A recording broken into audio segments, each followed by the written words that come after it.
जी, वालेकुम अस्सलाम। शबा शेख और एमडी अंजार, ये बच्चे मुझे अभी तक दिखाई दिए हैं।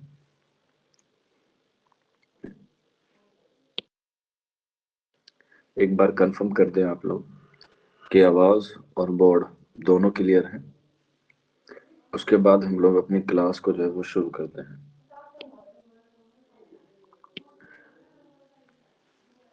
सभी बच्चे एक बार रिप्लाई कर दें, आवाज़ और बोर्ड क्लियर है। मुस्कान खान, सुमैया खातून,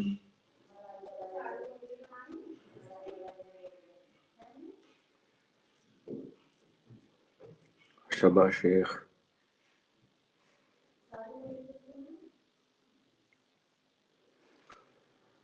बाकी बच्चे भी कर रहे भाई सभी। रिहान यूसुफ, उवेश कोहली,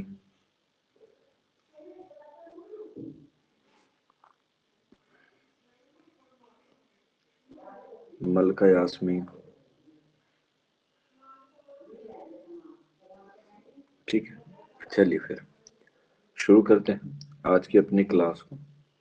और हम लोग पढ़ रहे थे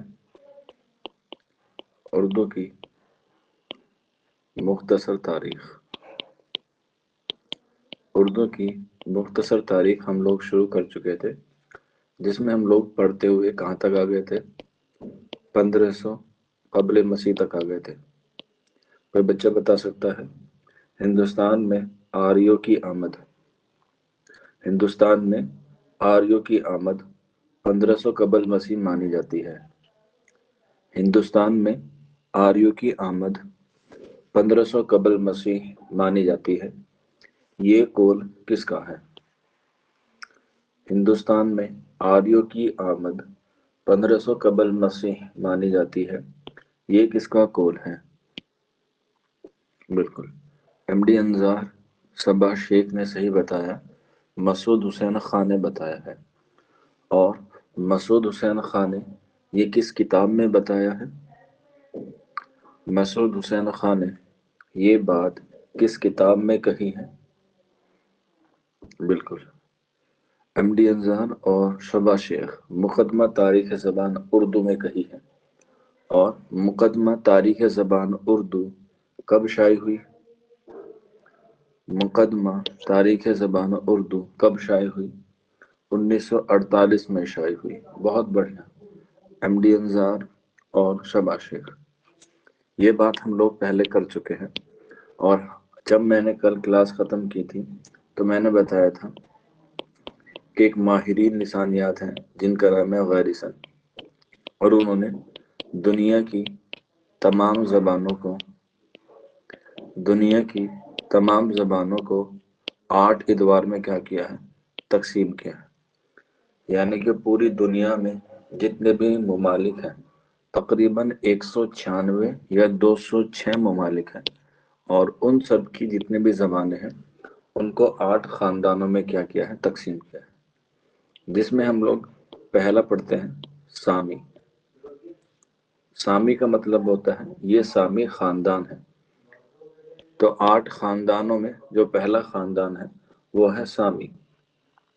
और सामी ख़ानदान से 2 ज़बान सामने आती हैं, एक होती है हमारी अरबी और एक होती है हमारी फ़ारसी। 8 ख़ानदानों में जो पहला ख़ानदान है वो है अरबी और फ़ारसी, यानी कि दोनों में आती है किसमें? सामी ख़ानदान की। एग्ज़ाम में सवाल आता है कि अरबी किस ख़ानदान की ज़बान है, तो आपको बताना होगा सामी ख़ानदान की ज़बान है। इसके अलावा फ़ारसी पूछा जाए, फ़ारसी किस ख़ानदान की ज़बान है, तो फ़ारसी सामी ख़ानदान की ज़बान है। इसके बाद नेक्स्ट लिख लीजिएगा अमेरिकी। अमेरिकी यानी कि जो अमेरिका में बोली जाती है। इसके बाद नेक्स्ट लिख लीजिएगा द्राविडी। द्रावडी द्राविडी जो साउथ इंडिया में बोली जाती है। इसके बाद फोर्थ अफ्रीका की बांटू। अफ्रीका की बांटू। अफ्रीका की बांतो। ये हो गई हमारी चार। पहली सामी है, दूसरी अमेरिकी, तीसरे द्राविडी और चौथा अफ्रीका की बांतो। यहाँ तक किसी बच्चे को कोई डाउट, कोई क्लियर?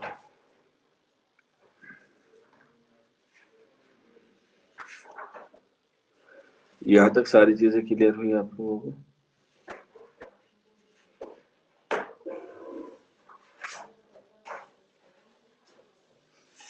ये हो गई हमारी चार, यानी कि आधी।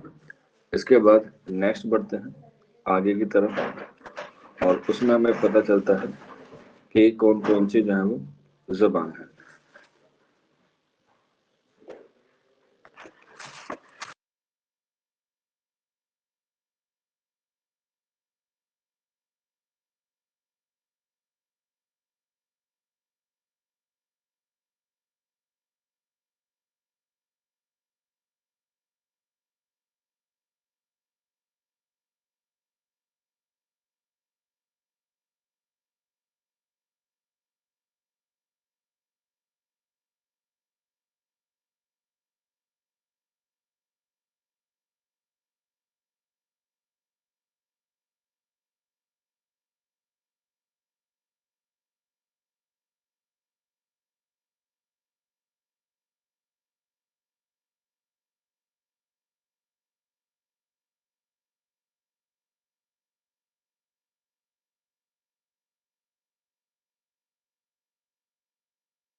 सर आवाज नहीं आ रही। आप नहीं बेटा, नेटवर्क इशू नहीं है, मेरा माइक म्यूट था 2 मिनट के लिए। ठीक है, तो पहला है सामी, दूसरा है अमेरिकी, तीसरा है द्राविडी और चौथा है अफ्रीका की बांतो। इसके बाद पांचवा है मुंडा। इसके बाद छठा आता है हमारे पास मलायाई, मलायाई। इसके बाद सातवां आता है हमारे पास हिंद चीनी या हिंदी चीनी कह सकते हैं, और आठवां आता है हमारे पास हिंद यूरोपी। हिंद यूरोपी कह ले या हिंद आर्याई कह ले, बात एक ही है, दोनों ही सेम है। तो ये हमारी 8 खानदान हो गई, जिसमें हमारा पहला आता है सामी, जिसमें 2 जबान आती हैं, अरबी और फारसी। अरबी और फारसी इसलिए मैंने आपको बता दिया क्योंकि इनका ताल्लुक बाद में जाके उर्दू से मिलता है।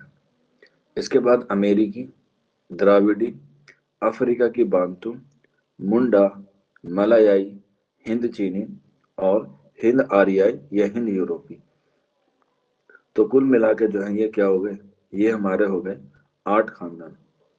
अब इन 8 खानदानों में जो हमें सबसे अहम खानदान है वो हमारा लास्ट वाला खानदान है, जिसको हम लोग पढ़ते हैं हिंद यूरोपी या हिंद चीनी, क्योंकि उर्दू जो है वो इसी खानदान की जबान है। एक सवाल आएगा और यहाँ से यही सवाल आना तय है कि उर्दू का ताल्लुक किस खानदान से है। ऑप्शन में काफी सारे होंगे, तो आपका आंसर हो जाएगा हिंद यूरोपी या हिंद आर्याई खानदान। दूसरा सवाल यहाँ से आ सकता है कि हिंद यूरोपी या हिंद आर्याई का ताल्लुक किस जबान से है। ऑप्शन में आपको अरबी, फारसी, संस्कृत और उर्दू दे दिया जाएगा, तो आंसर आपको लगाना है उर्दू। ठीक है, हिंद यूरोपी या हिंद आर्याई दोनों ही एक है। कभी कभी एग्जामिनर यहाँ से आपसे पूछ लेता है द्राविडी से, बहुत रेयर चांस होते हैं कि यहाँ से पूछता है। वो पूछता है कि द्राविडी में कौन कौन सी जबान आती हैं। जैसे यहाँ पर सामी में आई अरबी और फारसी, हिंदी में आई उर्दू। तो द्राविडी में कभी कभी पूछ लेता है कि द्राविडी में कौन कौन सी जबान है। तो द्राविडी में जो है वो 4 जबानें आती हैं, जिसमें पहला आता है हमारा तमिल, उसके बाद तेलुगु, तेलुगु के बाद कन्नड़ी, और कन्नड़ी के बाद मलयालम। क्या आता है? मलयालम। बिल्कुल, ये आती है हमारी 4, तमिल, तेलुगु, कन्नड़ी और मलयालम। हालांकि रेयर चांस है, पूछेगा नहीं, लेकिन फिर भी आप लोग याद रख लीजिएगा द्राविडी में कितने हैं? 4। ठीक है। तो इसके बाद जब हम लोग आगे बढ़ते हैं तो हम लोग पढ़ते हैं हिंद यूरोपी या हिंद आर्याई। ठीक है, हिंद यूरोपी या हिंद आर्याई। तो अब हमारी कहानी शुरू होगी यहाँ से, हिंद आर्याई से। सबसे पहले सवाल पूछा जाता है कि गैरीसन ने हिंद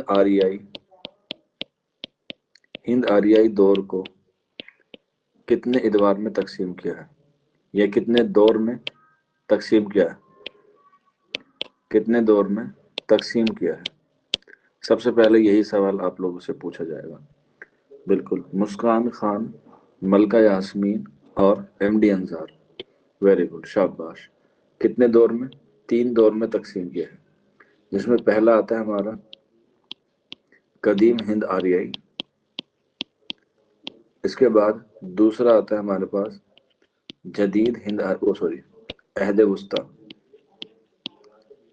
वस्ता, हिंद आर्याई। इसके बाद तीसरा दौर आता है जदीद हिंद आर्याई। ये मैं पहले पढ़ा चुका हूं, अब आप मुझे इसका टाइम पीरियड बताएंगे। सबसे पहले कदीम हिंद आर्याई का टाइम पीरियड बताइए आप लोग। कदीम हिंद आर्याई का टाइम पीरियड, यानी कि इसका टाइम कब से कब तक है। बिल्कुल, इसका टाइम पीरियड शुरू होता है 1500 कबल मसीह से लेके 500 कबल मसीह। काफ मीम का मतलब होता है कबल मसीह, यानी कि ईसा अलैहिस्सलाम से पहले का वक्त। इसके बाद दूसरा है अहद वस्ता हिंद आर्याई, 500 कबल मसीह से लेके 1000 ईस्वी तक। ठीक है, ये होता है हमारा 1000 साल, ये होता है हमारा 1500 साल। इसके बाद तीसरा दौर आता है और आखिरी दौर आता है जदीद हिंद आर्याई। तो जदीद हिंद आर्याई को हम लोग 1000 ईस्वी से लेके ताहाल तक पढ़ते हैं।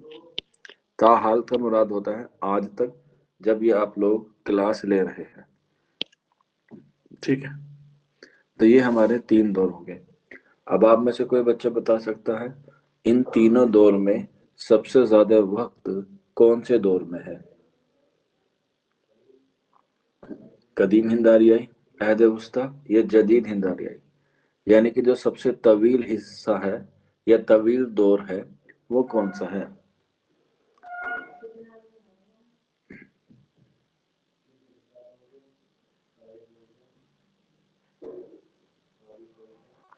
बिल्कुल, तो किसका हो गया है? अहद वस्ता का हो गया है, क्योंकि यहाँ पर हमें देखने को मिलते हैं कितने? 1500 साल। बहुत बढ़िया।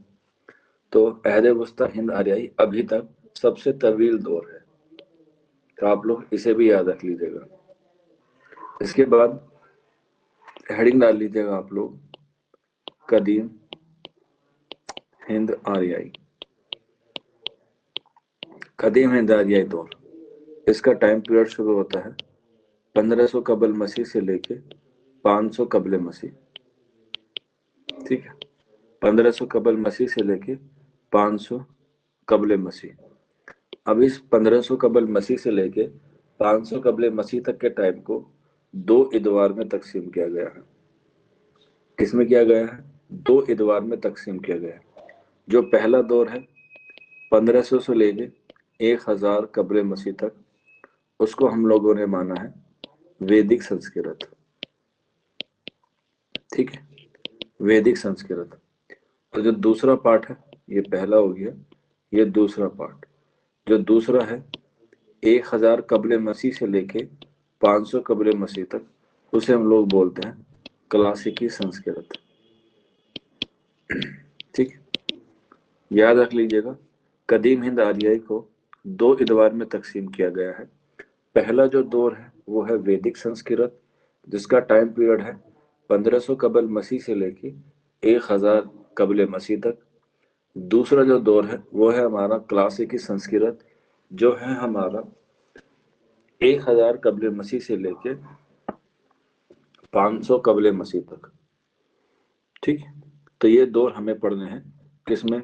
कदीम हिंद आर्याई दौर में। तो पहला जो दौर है वो हमारा है वैदिक संस्कृत। ठीक है, वैदिक संस्कृत टाइम पीरियड है 1500 कबल मसीह से लेके 1000 कबल मसीह तक। अब यहाँ पे देखिए नाम आया है वैदिक। ठीक है, अब जैसे ही आप लोगों के मन में नाम आया वैदिक, तो इससे पहले मैंने आपको एक बात बताई थी, और वो थी हमारी वैदिक सभ्यता। यस और नो? आपको समझाया था मैंने पिछली क्लास में वैदिक सभ्यता के बारे में। तो वो इसीलिए समझाया था ताकि आप लोग यहाँ पे उससे रिलेट कर पाए। तो मुझे बताइए, वैदिक सभ्यता किस सभ्यता के बाद शुरू होती है? वैदिक सभ्यता किस सभ्यता के बाद शुरू होती है?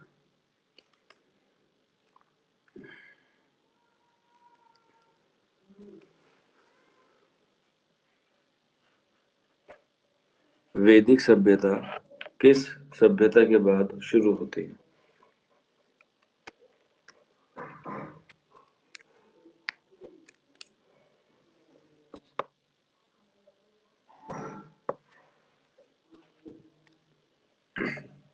बिल्कुल, किसके बाद शुरू होती है?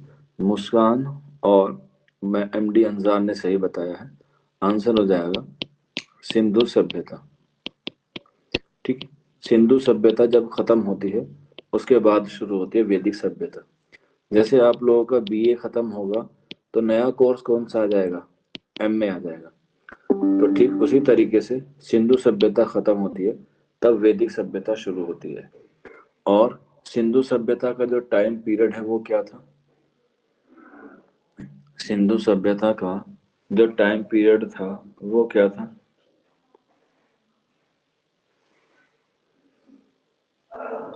सिंधु सभ्यता का जो टाइम पीरियड था वो क्या था? बिल्कुल, मुस्कान खान ने सही जवाब दिया है। 2500 ईसा पूर्व से लेकर 1750 ईसा पूर्व तक। और मुझे ये बता दीजिए कि सिंधु सभ्यता का पतन कैसे हुआ, या सिंधु सभ्यता का खात्मा कैसे हुआ?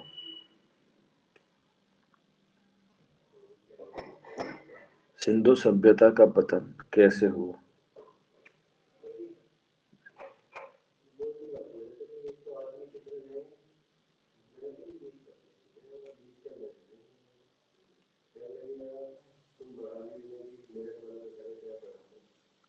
बिल्कुल, एमडी अंजार ने सही बताया है।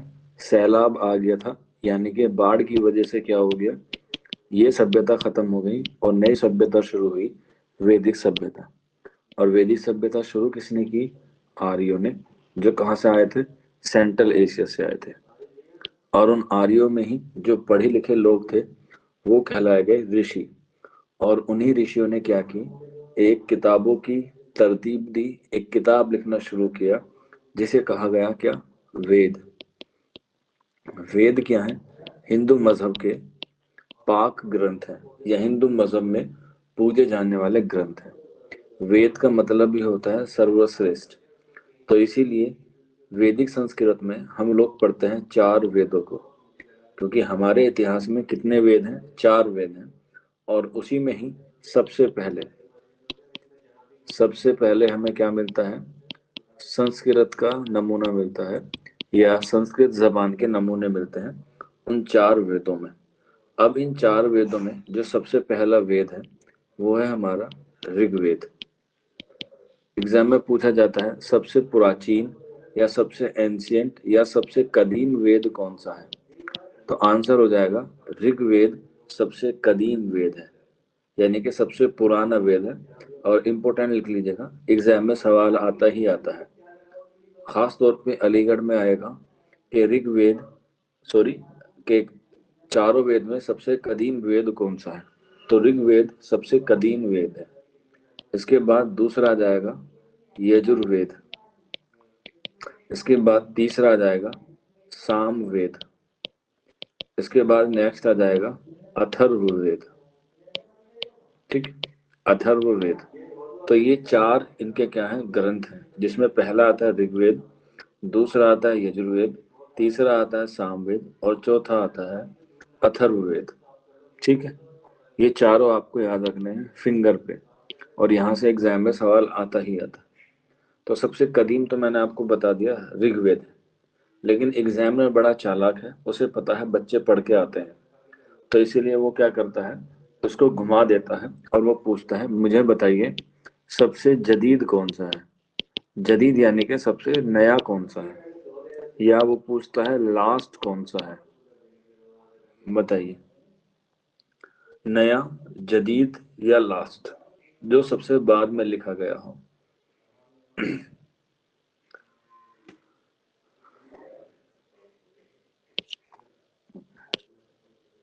बिल्कुल, आंसर हो जाएगा आपका अथर्ववेद, सबसे लास्ट में लिखा गया जदीद वेद।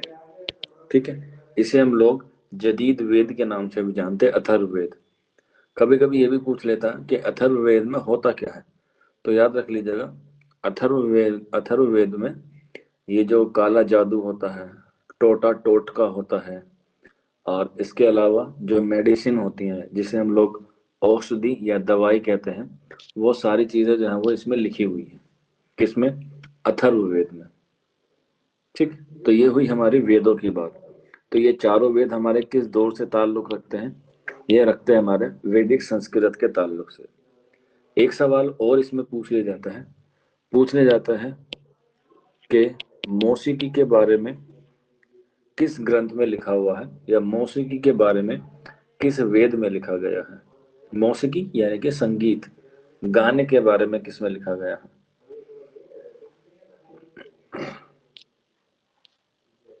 बिल्कुल, एमडी अंजार ने सही जवाब दिया है, शाम वेद में। ठीक है, शाम वेद नहीं होता, साम वेद होता है, छोटे सीन से है। तो साम वेद में किसका इस्तेमाल होता है, म्यूजिक का, इसीलिए इसे म्यूजिक का बानी माना जाता है। मौसीकी का बानी किसको माना जाता है, साम वेद को माना जाता है। आप लोग नोट करके लिख लीजिएगा कि साम वेद को मौसीकी यानी कि म्यूजिक का बानी माना जाता है। The father of music is Samaveda, या संगीत का जनक या संगीत का पितामह सामवेद को कहा जाता है। ठीक है, ये बात आप लोग याद रख लीजिएगा। और इन 500 सालों में इन 4 ग्रंथ पे ही क्या होती है, काम होता है। हालांकि इसके बाद उपनिषद आते हैं, ठीक है, इसके बाद वेदांत आते हैं, इसके बाद ऐतराय ब्राह्मण आते हैं, वो बहुत डीपली चला जाएगा, वो आपको पढ़ना नहीं है। ठीक, क्योंकि काफी सारे बच्चे सोच रहे हैं सर वो जनरल पेपर भी तो है, वो कैसे पढ़ना है हमें 25 नंबर का। ठीक है, तो 25 नंबर पढ़ने ही नहीं है, क्योंकि आपका आना ही नहीं है एग्जाम में, आपकी कट ऑफ 75 में से बनेगी। ठीक है, इसलिए आप लोग उसे स्किप भी कर देंगे तो भी कोई मसला नहीं है। यहाँ पे सिर्फ आपको उर्दू की क्लासेस मिलेंगी और उर्दू के सिलेबस के बारे में आपको बताया जाएगा। ठीक है, तो ये हो गई हमारी वैदिक संस्कृत। और वैदिक संस्कृत में ये 4 वेद आते हैं, और इन चारों के बारे में मैंने आपको बता दिया। इसके बाद आता है हमारा क्लासिकी संस्कृत। क्लासिकी संस्कृत अब ये शुरू क्यों हुई, अब आपने देखा कि ये वेदों की तसनीफ हो चुकी हैं, यानी कि वेद जो है वो छप चुके हैं। अब वेद कोई बता सकता है, वेद कौन पढ़ता था, वेद कौन पढ़ता था या पढ़ते थे, वेद कौन पढ़ता था बिल्कुल नहीं बेटा, शाबाश। 25 क्वेश्चंस में से आपको नहीं चाहिए, ठीक है। 100 नंबर का पेपर आपको छोड़ना है। बिल्कुल। जो पंडित होते हैं, ये हम लोग कह सकते हैं जो आचार्य होते हैं, वो पढ़ते थे। तो इन पंडितों ने क्या किया, एक नई स्कीम चलाई, और वो थी इनकी वर्ण व्यवस्था। आप लोग जानते हैं वर्ण व्यवस्था किसे कहते हैं? वर्ण व्यवस्था किसे कहते हैं आप लोगों को पता है? जो यहीं से शुरू होती है, वैदिक सभ्यता से या वैदिक संस्कृत से। हम लोग उर्दू वाले तालिब इल्म हैं, तो इसलिए वैदिक सभ्यता नहीं, वैदिक संस्कृत के नाम से ज्यादा मशहूर करते हैं। बताइए आप लोग।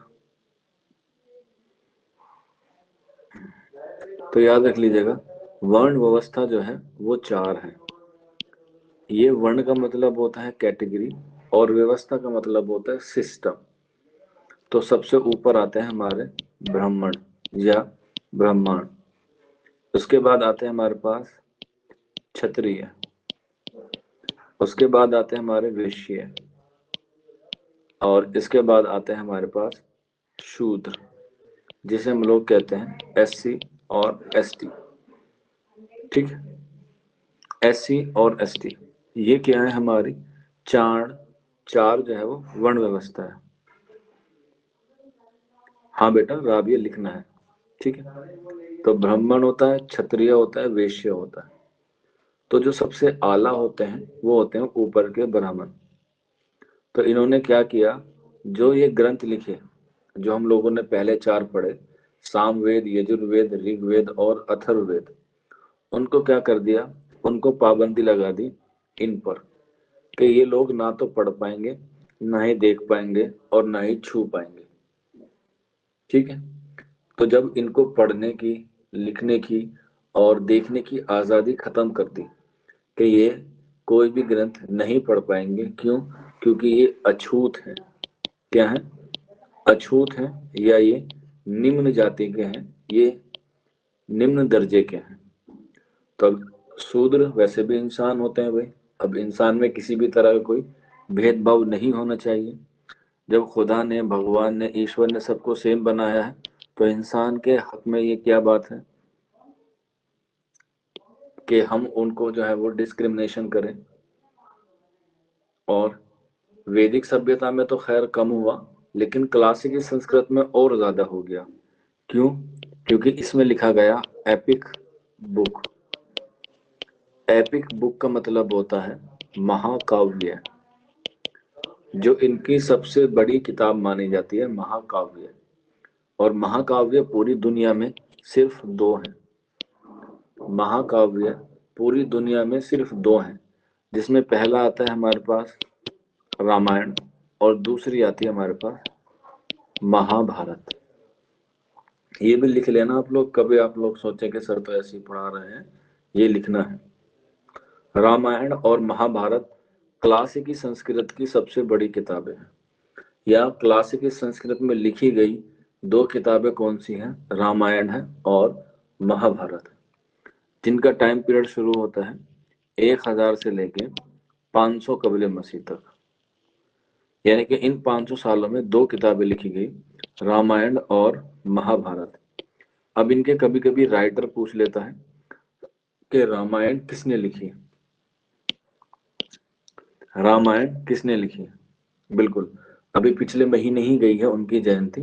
महर्षि वाल्मीकि ने लिखी है। ठीक है, महर्षि वाल्मीकि जी ने लिखी है।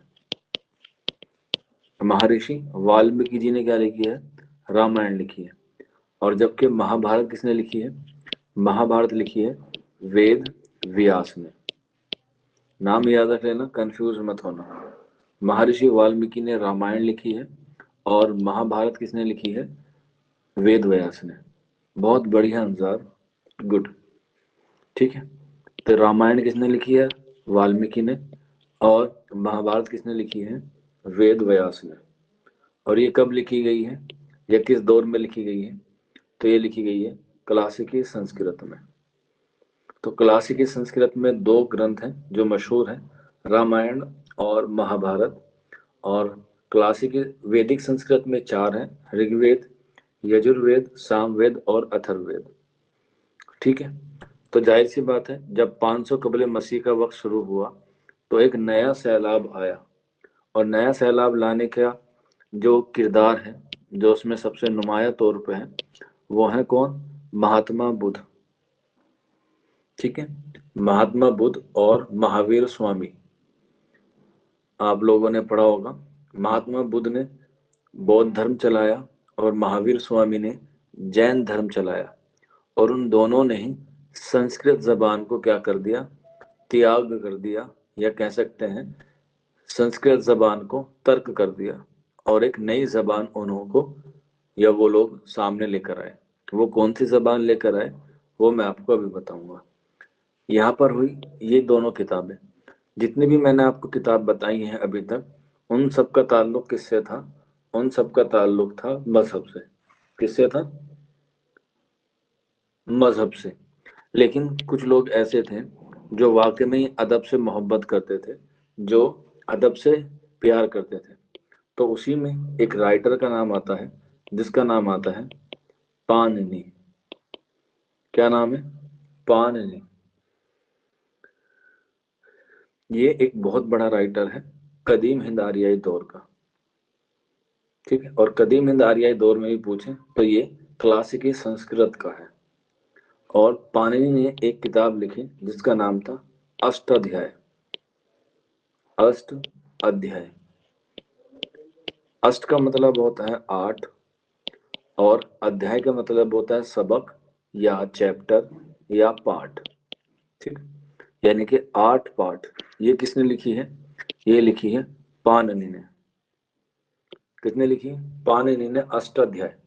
तो रामायण हुई, महाभारत हुई, ऋग्वेद, यजुर्वेद, सामवेद, अथर्ववेद, वो सारे के सारे किससे थे? वो सारे के सारे मजहब से ताल्लुक रखते थे। लेकिन अष्टाध्याय अलग किताब थी जो अदब से ताल्लुक रखती थी। अगर बात करें इसकी जबान क्या थी, तो इसकी जबान थी संस्कृत। ये संस्कृत जबान में लिखी गई। पूछा जाए इसका मौजू क्या था, तो मौजू था इसका संस्कृत की कवायद। कवायद यानी कि ग्रामर, रूल, रेगुलेशन। पाणिनि ने अष्टाध्याय लिखी। इसके मुसन्निफ का नाम है पाणिनि, जबान है उसकी संस्कृत, और मौजू है उसमें कवायद। और ये जो है संस्कृत की पहली कवायद की बुक है। ठीक। या संस्कृत की कवायद की पहली किताब कौन सी है? अष्टाध्याय। क्या है? अष्टाध्याय। चलो, संस्कृत के तो आप लोगों को पता चल गई। कोई बच्चा बता सकता है उर्दू की पहली कवायद की किताब कौन सी है? उर्दू की पहली कवायद की किताब कौन सी है? अगर पता हो तो वाई लिख दीजिएगा, और अगर ना पता हो तो एन लिख दीजिएगा।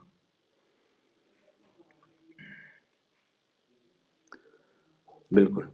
कौन सी है? दरियाए लताफत है, इंशा अल्लाह खां इंशा की है, जो 1801 में लिखी गई है।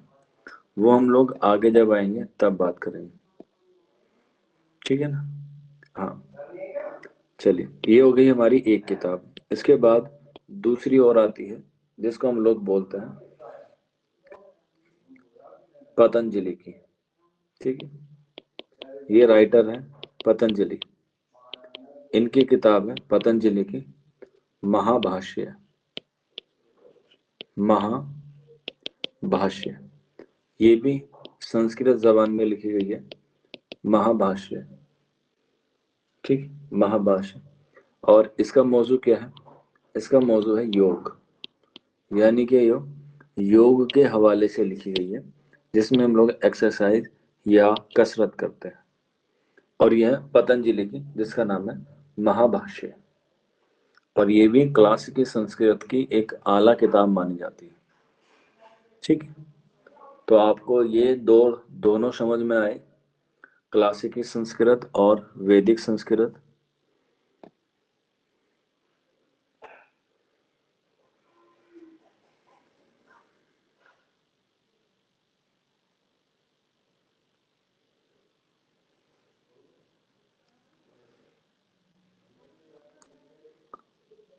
राबिया, अंजार और सबा शेख, इन तीनों बच्चों का समझ में आए हैं।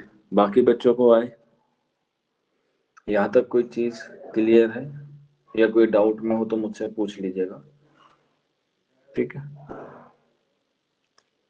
अगर डाउट नहीं रहता है तो एन लिख दीजिएगा, और डाउट हो तो पूछ लीजिएगा, लेकिन रिप्लाई सबको करना जरूरी है। ये हमारा होता है पहला दौर खत्म, जिसे हम लोग बोलते हैं कदीम हिंद आर्याई का दौर। इसके बाद हमारा दूसरा दौर शुरू होता है अहद वस्ता का दौर, अहद वस्ता हिंद आर्याई का दौर,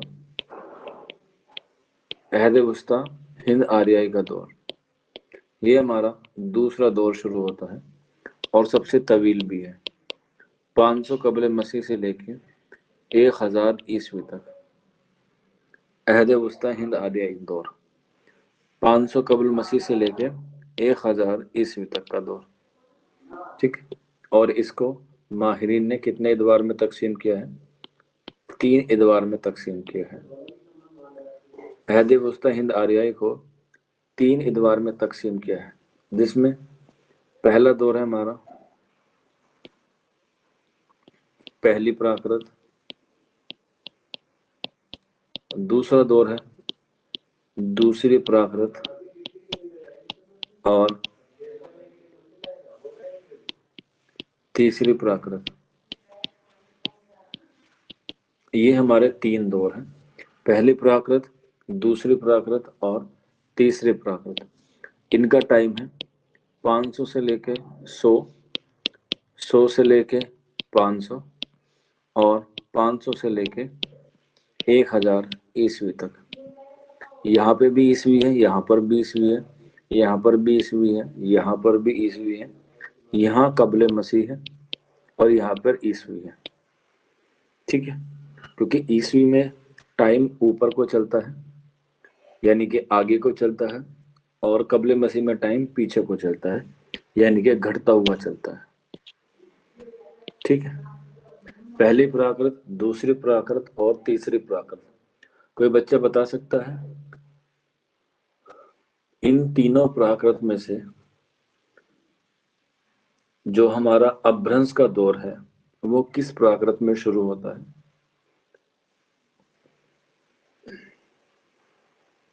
अभ्रंश का दौर किस प्राकृत में शुरू होता है? पहली प्राकृत में होता है, दूसरी प्राकृत में होता है, या तीसरी प्राकृत में होता है?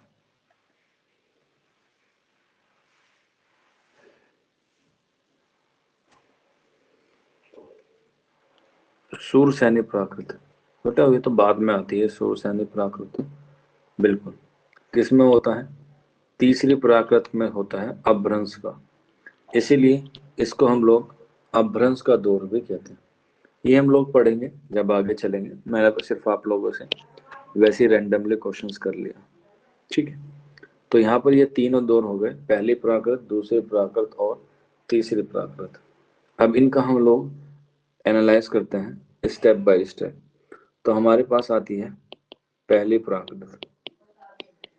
पहली प्राकृत का दौर ये शुरू होता है हमारा 500 कबले मसीह से लेके 100 ईस्वी तक, ठीक है। पहले बात करते हैं इस प्राकृत का मतलब क्या होता है।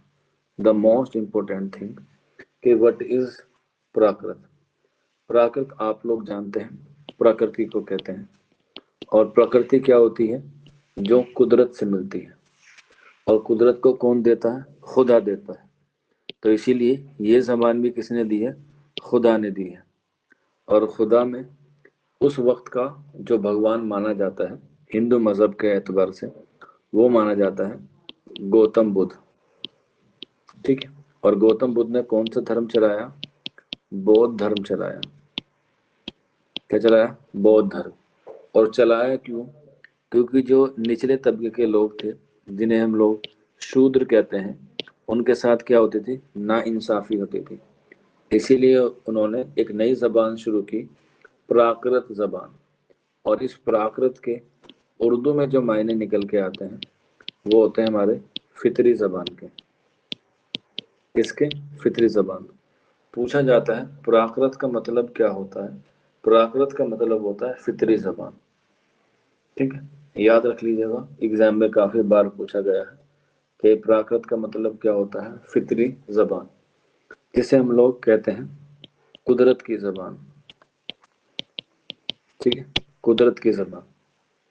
तो पहली प्राकृत को हम लोग फितरी जबान कहते हैं, या हम लोग उसे कहते हैं कुदरत की जबान। ठीक है, और जब यही जबान अदब का रूप ले लेती है, जब ये जबान अदब का रूप ले लेती है, तब ये कहलाती है क्या, पाली। ठीक है, जब हम लोग बोलते हैं तो ये होती है पहली प्राकृत, लेकिन जब ये अदब का रूप ले लेती है तब इसे कहते हैं पाली।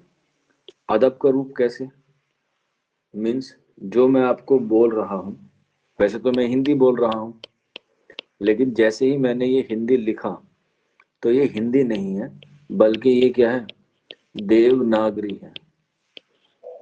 ठीक है, बोलते हम हिंदी हैं, लेकिन जब हम उस हिंदी को लिखते हैं तो उसे हम लोग देवनागरी बोलते हैं।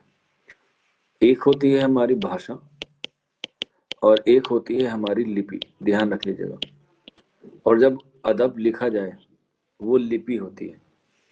जब भी कोई अदब लिखा जाता है या जब भी कोई बात लिखी जाती है, एक तो वह बात हमने बोल के समझ ली, लेकिन उस बात को आपने नोट कर लिया या आपने लिख लिया, उसे बोलते हैं लिपि। ठीक, तो पहले संस्कृत जबान भी थी और संस्कृत लिपि भी थी, लेकिन यहाँ पर क्या होता है, यहाँ पर जबान आई हमारे पास पहली प्राकृत, जिसे हम लोग फितरी जबान बोलते हैं। लेकिन जब हिंदू मजहब में खासतौर पे गौतम बुद्ध ने अपने ग्रंथ लिखे, जैसे उन्होंने त्रिपिटक लिखा है, विनय पिटक लिखा है, सत्तु पिटक लिखा है, तो ये उन्होंने अपनी जबान में जो बोलने वाली थी उसको उन्होंने ब्रह्म लिपि में लिखा है। और ब्रह्म लिपि को ही हम लोग किस नाम से जानते हैं, पाली जबान से जानते हैं। ठीक है, तो ये भाषा हुई हिंदी और इसकी लिपि हुई देवनागरी। तो जैसे हम लोग जबान का इस्तेमाल करते हैं, तो जबान तो हुई हमारी उर्दू, लेकिन अगर हम पूछें उर्दू का रस्मुल खत क्या है या उर्दू की लिपि क्या है, तब आंसर बताइए क्या होगा। उर्दू का रस्मुल खत बताना है, यानी कि उर्दू जो मैंने ये जबान लिखा हुआ है, ये किस रस्मुल खत में लिखा हुआ है।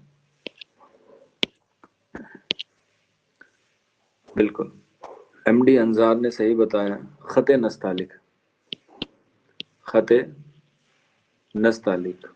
याद रख लीजिएगा, हमारा उर्दू का जो रस्मुल खत है, ये हमारी उर्दू की जो लिपि है वो खते नस्तालिक है। हिंदी की मैंने आपको बता दी देवनागरी है। अब भाई इंग्लिश का जमाना है तो इंग्लिश को भी याद रख लीजिएगा, इंग्लिश जबान है, लेकिन ये जो इंग्लिश लिखा गया है ये किस लिपि में लिखा गया है, तो याद रख लीजिएगा रोमन। रोमन लैंग्वेज जो है वो लिखी जाती है इंग्लिश में, रोमन। इसके बाद पंजाबी, क्योंकि उर्दू का ताल्लुक पंजाबी से है, तो पंजाबी की जो है वो है गुरुमुखी। ठीक है, क्या है, गुरुमुखी। ये भी याद रख लीजिएगा, कभी कभी एग्जाम में पूछ लिया जाता है।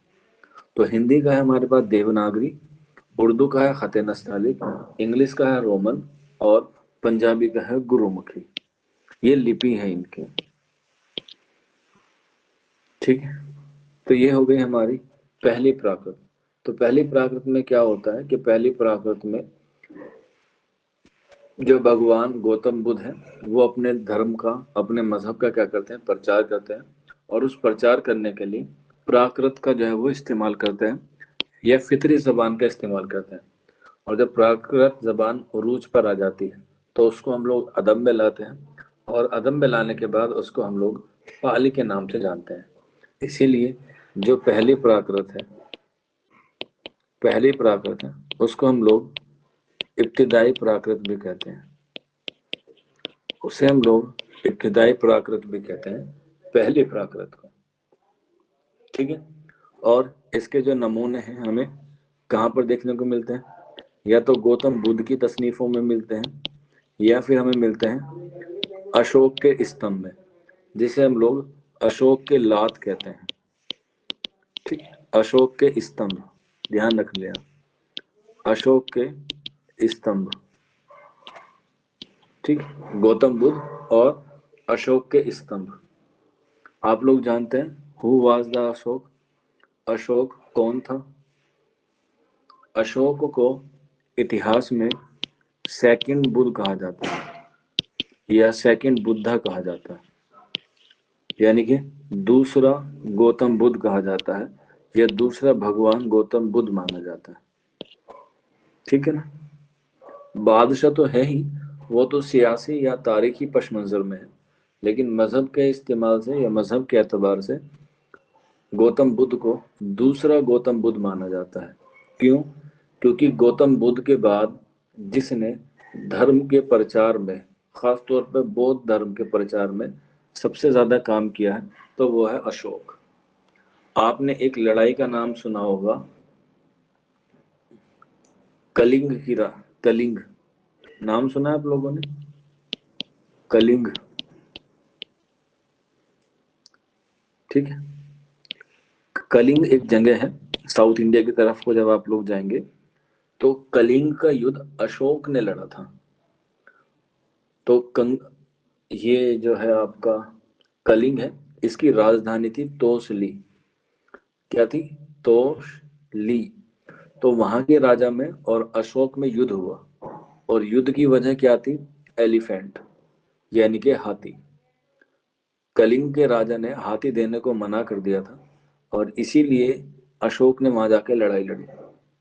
कहा जाता है कि अशोक ने वहां पर इतना कत्ले आम मचाया, इतना कत्ले आम मचाया कि तकरीबन 4 से 5 लाख लोग जो है उसमें शहीद हुए। और जब युद्ध जीतने के बाद अशोक वहां पर गया मैदान जंग में देखने के लिए, तो उसने वहीं पर तौबा कर ली कि आज के बाद वो कभी भी हाथ नहीं, वो हथियार नहीं उठाएगा। और तब से ही उसने क्या किया? हथियार छोड़ दिया और धम्म की नीति अपनाई। धम्म की नीति का मतलब होता है उसने मजहब को अपनाया और धर्म के मार्ग पर चल दिया।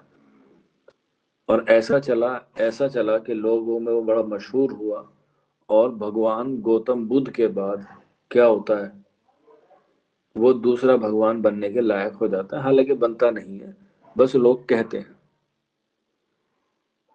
और उसमें ही उसने जो है वो काफी काम किए। और ये जो पाली जबान के हमें नमूने मिलते हैं, वो या तो गौतम बुद्ध के किताबों में मिलते हैं या अशोक के स्तंभों में मिलते हैं। और बस यहीं पर जो है वो आपका पहली प्राकृत या अदबी प्राकृत का दौर खत्म हो जाता है। इसके बाद शुरू होता है हमारा दूसरी प्राकृत का दौर। ठीक है, जिसका टाइम पीरियड है 100 ईस्वी से लेके 500 ईस्वी तक।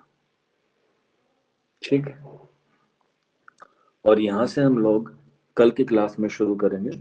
आज की क्लास बस इतनी ही।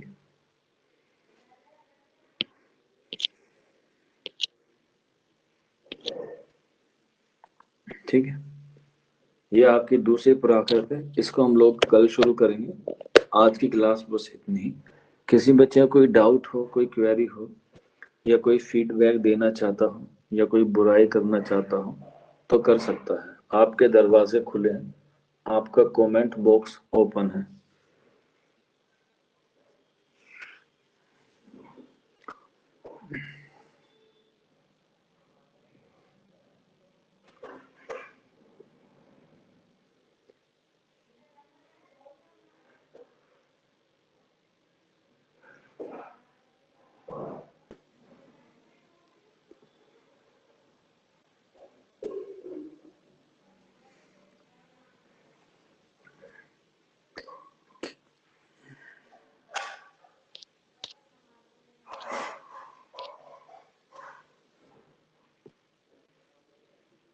सबा शेख कह रही है सर ये कंप्लीट कर दीजिए। कौन सा कंप्लीट करूं बेटा? ये दूसरी प्राकृत?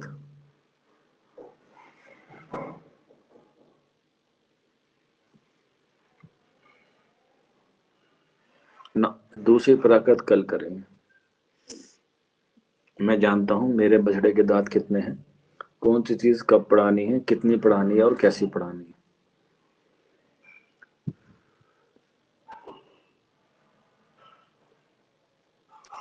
पहला पर्चा कुछ मैंने बेटा बता दिया, आप रिकॉर्डिंग में देख लीजिएगा। सर अदब का रूप समझ नहीं आया। अच्छा, अब मुस्कान मुझे ये बताइए, जो मैंने आपको पढ़ाया है क्या वो आपने नोट किया है, मतलब रजिस्टर में लिखा है कहीं? हाँ, तो जो आपने लिखा है ना वो अदब है। क्लियर है? मैंने तो यहाँ पे सिर्फ ओरल ही बोला है, मैंने उर्दू बोला है, आप लोगों को मैंने उर्दू पढ़ाया है, आप लोगों ने उर्दू लिखा है, तो जो आपने उर्दू लिखा है वो ही अदब है। ठीक है, अदब का मतलब होता है कोई चीज लिखी जाए वो अदब है, चाहे वो किसी भी जबान में हो। तो अदब का रूप का मतलब ये है कि जो बात कही है वो लिखी है। जैसे हमारे नबी ने क्या कही है, हदीसें कही हैं, लिखी थोड़ी है। कुरान जो है वो हमारे नबी पर उतरा है, लिखा थोड़ी था। तो जब वो लिखा गया, जब हदीस लिखी गई, तब वो क्या कहलाएगी, अदब कहलाया गया। तो इसी तरीके से जो भगवान गौतम बुद्ध हैं, उन्होंने अपने धर्म के प्रचार के लिए जो बात कही वो उन्होंने प्राकृत में कही, लेकिन जब वो लिखी गई तब वो पाली जबान में लिखी गई। और उनके ग्रंथ जैसे विनय पिटक, सत्तु पिटक, त्रिपिटक। तो जो बात कही जाए और उस बात को लिख लिया जाए वही अदब कहलाता है। आई होप आप लोग समझ गए होंगे, अदब हमेशा लिखा हुआ होता है। ठीक है, चलिए फिर आज की क्लास इतनी ही है, कल मिलते हैं आप लोगों से सुबह 8 बजे। तब तक हैव ए नाइस डे।